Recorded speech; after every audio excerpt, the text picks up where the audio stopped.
Good day, and welcome to this month's episode of Diversity Speaks, True Talk with Terri. I'm Terri Howard, Associate Vice President of Diversity, Equity, and Inclusion at Herzing University. At Herzing, we believe that diversity, equity, and inclusion are a living, breathing part of who we are and what we do. We've created this series in part because we wanted to create a forum for civil discourse. We won't always agree, but let's speak our truths in a way that we can listen, learn, and as a result, grow. Also, there are a lot of questions out there around topics related to diversity and inclusion. We hope to shed light on some of these topics and leave you with something to think about. True Talk is about taking the time to really understand everyone. So let's get talking and speak your truth. Today's topic is semiotics and cultural competence. In the late 2000s, my friend and I were victims of a horrific home invasion. While visiting my friend for dinner, a group of men entered her home and held us at gunpoint while they ravished my friend's home for valuables. As I was trying to make some understanding of what was going on, I was struck in the face and was told to lay face down on the floor. There's no doubt that this experience was traumatic. In fact, for several weeks after the incident, it was difficult to even close my eyes and not see the barrel of the gun right in my face. When I was ready, I went to counseling to seek support. I got up that morning, got dressed, and went to the counselor. As I started sharing my story, the counselor asked, "Is that why you've decided to wear this particular outfit today?" I didn't realize what she was asking, but looked down to notice that I had chosen to wear a Harley-Davidson jacket, leather pants, and combat boots. I asked the counselor to explain what she meant by asking me the question.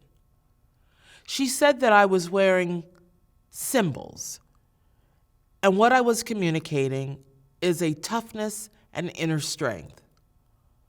I was sending a message through what I was wearing that I was tough enough to get through this trauma. Unbeknownst to me, I was communicating semiotics. This is my truth. So what is semiotics, and what's the relationship to cultural competence? Let's begin with a definition. Semiotics is the study of signs, which are any activity, conduct, or process that involves signs. And a sign can be defined as anything that communicates a meaning that is not the sign itself to the sign's interpreter. Now that's a mouthful. Let me break it down a little further. It is the study of signs and symbols as a significant part of communication and understanding. Simplified even more, think of a traffic light. When the light's red, it communicates to us that we should stop, and when green, that we can proceed.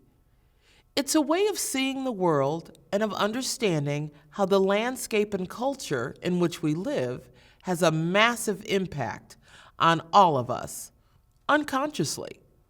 So, going back to my earlier story, my outfit, which I chose unconsciously, was communicating that I was a tough girl and would survive. So how does this relate to cultural competence? Well, our actions and thoughts, what we do automatically, are often governed by a complex set of cultural messages and conventions. And they're dependent upon our ability to interpret them instinctively and instantly. Everyone is a semiotician because everyone is constantly and unconsciously interpreting the meaning of signs around them, from traffic lights to colors of flags, the shapes of cars, the architecture of buildings, the design of cereal packaging. and yes, even what we wear. Let's take a look at another example. Sagging pants. If you're not familiar, sagging is a manner of wearing trousers or jeans that sag so that the top of the pants is significantly below the waist, sometimes revealing much of the wearer's underpants. Sagging has been traced to slavery and a process called breaking the buck. This was a process in which slave masters punished slaves who were thought of as renegades. The slave would be beaten in front of a slave congregation, forced to stand on a tree stump with his pants completely removed to expose him to the entire gathering. He would then be sodomized by the master and his guests. After that, the slave would be forced to wear his trousers sagging as a testimony that he was indeed broken. Another historical reference point of sagging comes from the American prison system, where inmates were not allowed to wear belts or shoestrings, which could be used as potential weapons during fights or even to commit suicide. The point is, sagging is communicating something, not only for the wearer, but also the observer. Our next guest will shed some light on this and other cultural issues related to semiotics. James Bennett is the Director of Instructional Design for Herzing University and has studied semiotics for over a decade. Thank you so much, James, for agreeing to be with us today. I am so excited to talk about this fascinating field of study. Thank you. I'm happy to be here. So let's just start out with giving us a little bit more information about semiotics and the intersection between signs and symbols and culture. Okay, so I'll try to make this as sort of distilled and simple as possible. So everything that humans do that has to do with their minds, whether it's understanding, cognition, communication, all of it comes down to signs and symbols. We speak in symbols, which are words, or even just making sounds. A baby cry says something to us, and we also think in terms of symbols and constructions. As a matter of fact, a lot of people that talk about that they actually understand and via like sort of a conversation in their head, utilizing real words. So everything in our world, at least our interpretation of the world, comes through what we see as signs and symbols, whether they're spoken words or if you see smoke on a horizon, you assume that that's possibly a fire or whatever, and you interpret that sign or that symbol as information taken in. Well, the exact same thing happens with culture, and our culture, what we identify as a culture, how we dress, what are acceptable behaviors and unacceptable behaviors in a certain culture are all part of these sort of signs and symbols, and everything is interpreted. Just something as simple as a handshake or withdrawing for a handshake. We as humans will interpret all of that as meaning behind it. That's what we do as a species. Is we're experts at trying to figure out meaning. Again, all I can say to that is fascinating. You mentioned dress, and that was one of the things that we discussed earlier relevant to sagging, and the fact that there's some historical references to that I think the wearer or the communicator certainly does not mean to communicate historical references to slavery or even the prison system necessarily.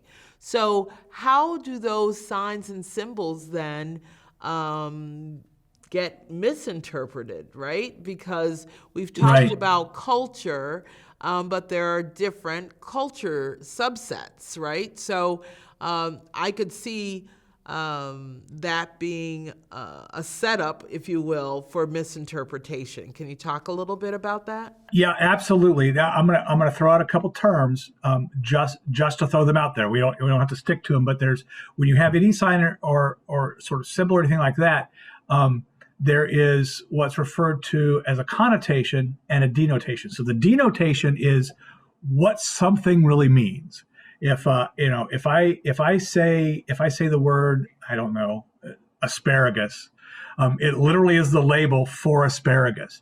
But there's a bunch of connotations that come with that maybe as a kid I hated asparagus. So just the word asparagus makes me, makes me ill or whatever. And so all the associations from a cultural standpoint or a personal standpoint with any kind of word or any kind of symbol become the connotation. And those connotations, the connotations can evolve as well. I'm real intrigued, actually, interestingly enough, about the whole sagging part myself, because I have a young son, and I know he doesn't necessarily know the historical references and connotations, with that necessarily, a fashion statement. As a matter of fact, I'm not even 100% certain that I know it, correctly. So, for example, I know, I know a reference to, the prison system, and what as I understand it, part of the sagging comes from, a lack of belt, being able to wear a belt for safety. Now, he has a complete different interpretation. It has to do with prison, and that I've never heard of. That is very, very different, and not very nice. And so